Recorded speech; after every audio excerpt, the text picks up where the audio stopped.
అంటే జనాలు పిచ్చోళ్ళలా కనపడతారా మీ కంటికి?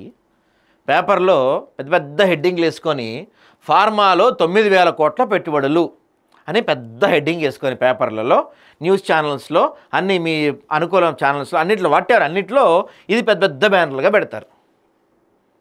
మరి ప్రపంచంలో ఎక్కడా లేని ఎలీ లిల్లీ హైదరాబాద్నే చూస్ చేసుకొని హైదరాబాద్కి ఎందుకు వచ్చింది?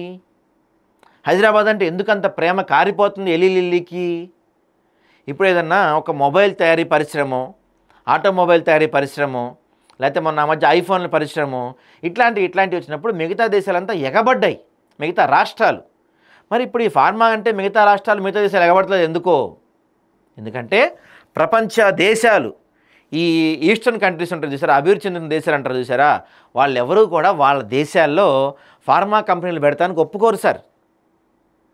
ఫార్మా కంపెనీ అంటే ఏంటో తెలుసా మీకు? ఫార్మా కంపెనీ అంటే చుట్టుపక్కల 50 ఎకరాలని నాశనం చేసే కంపెనీ. ఫార్మా కంపెనీలో దాదాపు చుట్టుపక్కల 50 ఎకరాలు దేనికి పనికి రాకుండా అయిపోద్ది. ఎగ్జాంపుల్ మనం ఇక్కడ చౌటుప్పల్ దగ్గర దివీస్ తీసుకోండి. దివీస్ వల్ల ఎన్ని వేల కోట్లు పెట్టుబడులు వచ్చాయో నాకు తెలియదు, ఎన్ని వేల మందికి ఉద్యోగాలు వచ్చాయో నాకైతే తెలియదు, ఎంతమంది బాగుపడారు నాకైతే తెలియదు. కానీ కొన్ని వందల ఎకరాల భూమి నాశనం అయిపోయింది, కొన్ని వేల మంది పీల్చుకునే గాలి పాడైపోయింది, కొన్ని లక్షల మంది తాగే నీరు కలుషితం అయిపోయింది. ఈ ఫార్మా కంపెనీల వల్లే ఈరోజు మూసీకి ఆగతి పట్టింది. ఈ ఫార్మా కంపెనీ వల్లే మనకి చౌటుప్పల్ దగ్గర నుంచి నల్గొండ చుట్టుపక్కల ప్రాంతాల ప్రజలందరూ కూడా ఈనాటికి అనేకమైన ఊపిరితిత్తుల జబ్బులతోటి తినడానికి తిండి లేక మన గౌడ్స్ అందరూ, గీత కార్మికులు అందరూ కూడా కనీసం చెట్టు కళ్ళు గీలేకపోతున్నారు. ఎందుకంటే ఈ ఫార్మా కంపెనీస్ వల్లనే. దివీస్ చేసిన దెబ్బకి అక్కడ ఈరోజు కళ్ళు గీద్దామన్నా చెట్ల నుంచి కళ్ళు రాదు, విషం వస్తుంది. అక్కడ పండుతున్న కొబ్బరి బోండాల చెట్లలో కూడా కొబ్బరి నీళ్లు ఉన్న అందులో విషం ఉంటుంది. అక్కడ తాగే భూగర్భ జలం పనికిరాదు, అక్కడ వ్యవసాయం పనికిరాదు, అక్కడ నుంచి పారే నీళ్లు పనికిరాదు, అక్కడ వచ్చే గాలి పనికిరాదు. అక్కడ మొత్తం ప్రాంతాన్ని మొత్తం ఒక బతికున్న శ్మశానంలా తయారు చేశారు ఈ ఫార్మా కంపెనీలన్నీ కలిసి. ఈరోజు గత ప్రభుత్వంలో ఆ పెద్ద మనిషి ఏమో 15,000 ఎకరాలు ఫార్మాసిటీ చేస్తా అని చెప్పి భూసేకరణ చేయబోయాడు. 15,000 ఎకరాలు ఫార్మాసిటీ జరుగుంటే హైదరాబాద్ మ్యాప్లోంచే ఉండిపోయిపోదు. ఒక 100 ఏళ్ళ తర్వాత, ఒక 50 ఏళ్ళ తర్వాత ఇక్కడంతా శ్మశానమే మిగులుతుండే. ఇక్కడంతా ఆయన పోయాడు రా పోయి ఏనొచ్చాడు ఈయన ఎరగదీశాడు అనుకుంటే ఈయన తీసుకొచ్చి ఏకంగా సిటీ నడిబొడ్లో పెడతానంట దీన్ని. ఎలీ లిల్లీని సిటీ నడిబొడ్లో తెచ్చి పెడతానంటే ఈయన దీన్ని. ఇప్పుడు అంటే ప్రజలు బతకటం, స్వచ్ఛమైన నీరు, స్వచ్ఛమైన గాలి పీల్చుకోవడం మీకు ఇష్టం లేదా? ఎలాగూ మీ యొక్క ఛార్జీల పెంపుతో కావచ్చు, మీ పైత్యాలతో కావచ్చు, మీ రకరకాల విధి విధానాలతో ఇప్పటికే ప్రజల సామాన్యుల నడ్డి విరుస్తున్నారు మీరు. ఇలాంటి ఫార్మా సంస్థలు తీసుకొచ్చి నడిబొడ్డులో పెడితే ఏం చేద్దాం అనుకుంటున్నారు సార్ మీరు? ఇప్పుడు మీరు చెప్పారు ఇక్కడ 9,000 కోట్లని. 9,000 కోట్ల వల్ల తెలంగాణకి ఏం ఉపయోగం? తాగడానికి నీరు లేదు, తినడానికి తిండి ఉండదు, పీల్చడానికి గాలి ఉండదు, డబ్బులు బతుకుతామా మనంతా? పోనీ ఇక్కడ ఇది పెడతాం వల్ల దీంట్లో వచ్చే ఉద్యోగాలు ఎన్ని? పై స్థాయి కేడర్ మొత్తం వాళ్ళు ఉంటారు. కింద అనకూడదు కానీ ఈ మాట అంటందుకు తప్పుగా క్షమించండి, బంట్రోతు పని, మరుగుదొడ్లు క్లీన్ చేసే పని, స్వీపర్ పనులకి మన తెలుగు వాళ్ళని, మన తెలంగాణ వాళ్ళని పెడతారు. అంతకుమించి ఏముండదు. దివీస్కి పోయి చూడండి, మీరు ఎవరికైనా దమ్ము ఉంటే దివీస్ లోపలికి పోయి చూడండి. గ్రేడ్ 1లో మన తెలంగాణలో ఎంతమంది ఉన్నారు? అక్కడ గ్రేడ్ 1 ఎంప్లాయీస్లో మన తెలంగాణ వాళ్ళు వేల మీద లెక్క పెట్టేవాళ్ళు ఉన్నారు దివీస్లో. ఇట్లానే ఉంటాయి ఇవి కూడా. మన రక్తాన్ని, మన గాలిని, మన నీటిని, మన భూమిని పొల్యూషన్ చేస్తానికి వచ్చేవి తప్ప వీటి వల్ల మనకి ఎటువంటి ఉపయోగం లేదు.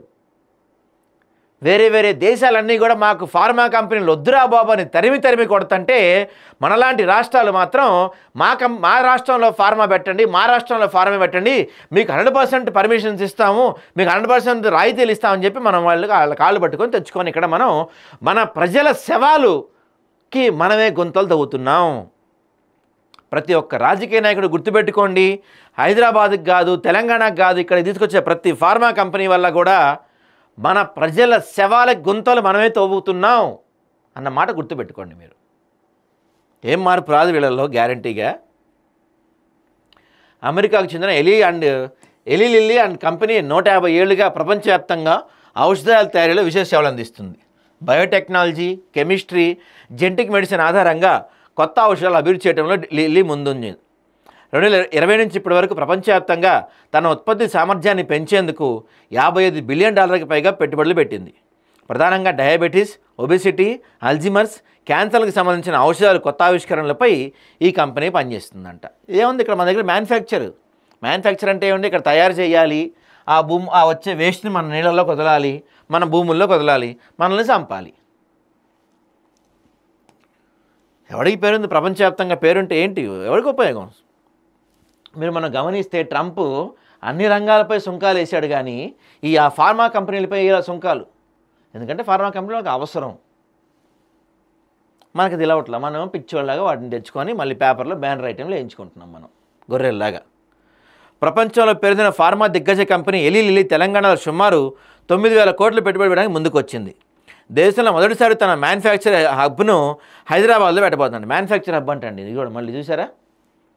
ఈ నిర్ణయంతో ఎలీ లిల్లీ అండ్ కంపెనీ ప్రపంచ స్థాయి ఔషధాల తయారీ సేవల విస్తరణ ఇక్కడి నుంచి నిర్వహించబోతుందంట. అంటే ఔషధాల తయారీ మనం ఇక్కడ హైదరాబాద్లోని ఇంటిగ్రేటెడ్ కమాండ్ కంట్రోల్ సెంటర్లో ఎలీ లిల్లీ అండ్ కంపెనీ ప్రతినిధులు సోమవారం